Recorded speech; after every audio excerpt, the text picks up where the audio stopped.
আসসালামু আলাইকুম। হোম একাডেমিতে স্বাগত জানাচ্ছি নতুন ভিডিওতে। আজকে আমরা দ্বিতীয় পর্ব শুরু করতে যাচ্ছি অনুশীলনী 1.5 ষষ্ঠ শ্রেণী গণিত।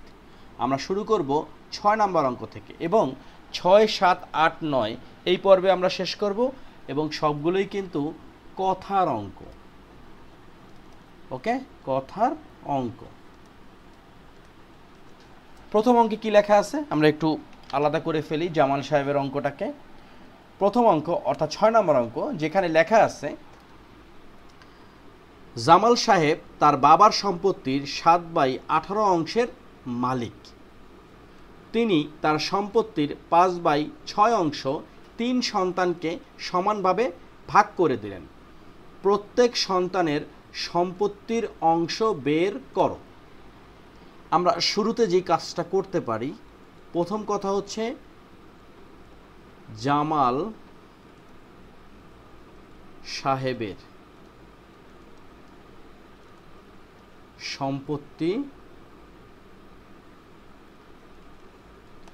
7/18 অংশ।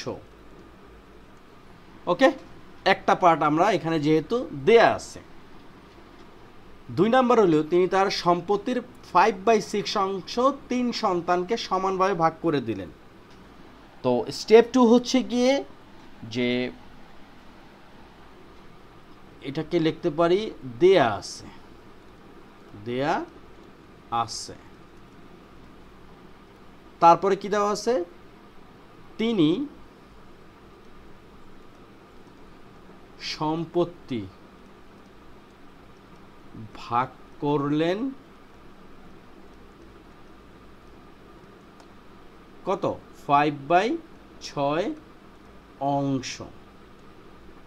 এখন আমাদেরকে বলছে কি যে প্রত্যেক সন্তানের সম্পত্তির অংশ বের করো। প্রশ্ন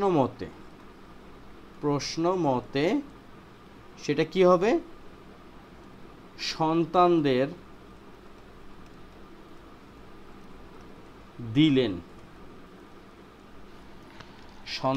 দিলেন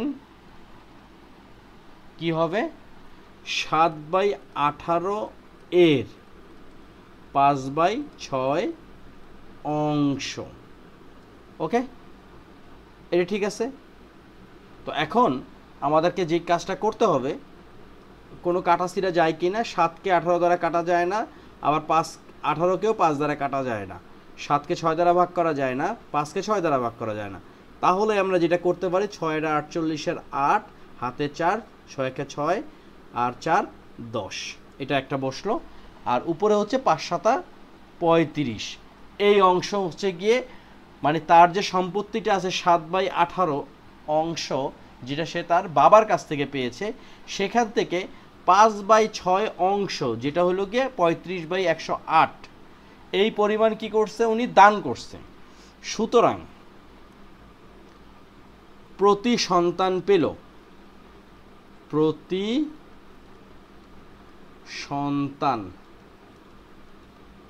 পেল কতটুকু অংশ, এই যে 35/108কে আমাদের কি করতে হবে, ভাগ করতে হবে 3 দ্বারা। ওকে, তাহলে 35/108 আমরা যখনই ভাগ করব তখন কি হয়ে যাবে, ভাগটাকে গুণ লিখব আর সংখ্যাটা কি হয়ে যাবে, রিভার্স হয়ে যাবে, অর্থাৎ লব যেটা আছে হর হবে, হর লব হয়ে যাবে। তো 3 এখন কি অবস্থা আছে, লব অবস্থা আছে, এটা হয়ে যাবে 1/3। ওকে, তাহলে আমরা কি করতে পারি, এই যে কোনো কাটাছিড়ে যেহেতু যাচ্ছে না, 35 একে 35, আর এইদিকে 3 8 24 আর 3 1 3, অর্থাৎ 35/324 প্রতিটি সন্তান পেল। ওকে, তো এই হলো আমাদের উত্তরটা কি, উত্তর হচ্ছে 35/324। আমাদের 6 নম্বর অঙ্কটা শেষ। 7 নম্বর অঙ্ক আমরা এখানেই করি, যতটুকু জায়গা আছে। 7 নম্বরে যেটা লেখা আছে যে দুটি ভগ্নাংশের গুণফল 48 1/8, একটি ভগ্নাংশ 1 13/32 হলে অপর ভগ্নাংশ কত। তো আমরা এটাকে এইভাবে লিখতে পারি দেয়া আছে দুটি ভগ্নাংশের গুণফল দুটি ভগ্নাংশের গুণফল, সেটা কত? 48 1/8। ওকে, এই 48 1/8কে আমরা কি লিখতে পারি? বা এটা যেহেতু একটা মিশ্র ভগ্নাংশ, 8 8 64, 4 আর এদিকে যেহেতু এক যোগ করতে হবে অর্থাৎ 5 হাতে 6, 4 32 আর 6 কত? 32 আর 6 হচ্ছে 38, এই 385 আর নিচে হলো 8। এখন একটি ভগ্নাংশ সেটা কত? 1 13/32, বা আমরা লিখতে পারি 13 অক্ষ 13, 13 আর 32 হচ্ছে 45, ডিভাইড হলো 32। এখন ধরি অপর ভগ্নাংশ ধরলাম হচ্ছে x। তো এখানে প্রশ্ন মতে খেয়াল করো, প্রশ্ন মতে সেটা কি? যে একটি ভগ্নাংশ গুণ অপর ভগ্নাংশ সমান কত? দুটি ভগ্নাংশের গুণফল হচ্ছে 385/8। এখন বা একটি ভগ্নাংশ কত? 45/32 গুণ হচ্ছে x সমান হচ্ছে 385 হলো 8। তাহলে সুতরাং x সমান আমরা কি লিখতে পারি? এখানে 385 যেমন আছে থাকুক, ডিভাইড 8, আর কি হইল? 32 চলে গেল উপরে আর নিচে চলে আসলো 45। ওকে, এখন আমরা কি করতে পারি? একটু যদি কাটাছিড়া করি, 4 8 32 আর এইদিকে 5 নং 45 আর 5 7 35 5 হাতে হচ্ছে গিয়ে এখানে 38 সাথে 35 3 5 আবার 5 7 35। তাহলে আমরা যেটা পাইলাম, আমি মানটা এখানে লিখি, এই জায়গাটাতে আমরা লিখি যেহেতু জায়গা আছে। 77-এর সাথে যদি আমরা 4 গুণ করি তাহলে কত আসবে? 4 7 28 8, তারপরে কত? হাতে হলো 2, 4 7 28 আর 2 30, ডিভাইড হলো 4। এই 308 হচ্ছে আমাদের কি? 308 ডিভাইড হলো নিচে কত? নিচে হলো গিয়ে 9, 4 তো না 9, এই 9, এই হচ্ছে আমাদের উত্তর।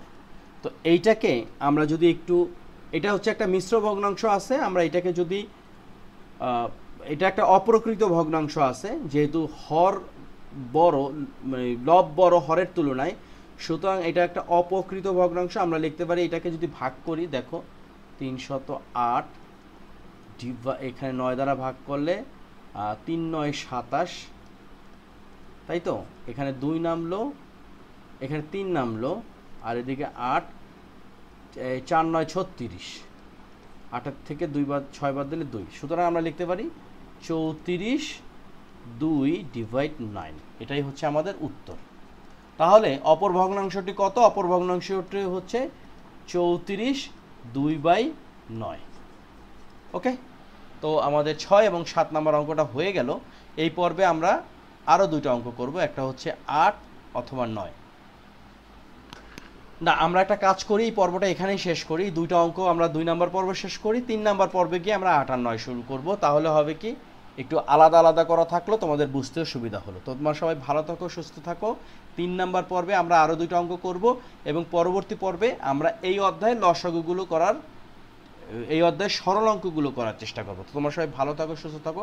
আর একটা বিষয় বলে রাখি যে হোম অফ ম্যাথ নামক আমার আরেকটি চ্যানেল আছে, যেখানে এই অঙ্কগুলো তোমরা ইংলিশ ভার্সনেও পাবে। ওকে, ইংলিশ ভার্সনে পাবে। তো আজকে দ্বিতীয় পর্ব শেষ করতেছি 6 আর 7 অঙ্ক দিয়ে। আগামী পর্বে ফিরে আসতেছি নতুন অঙ্ক নিয়ে। ধন্যবাদ।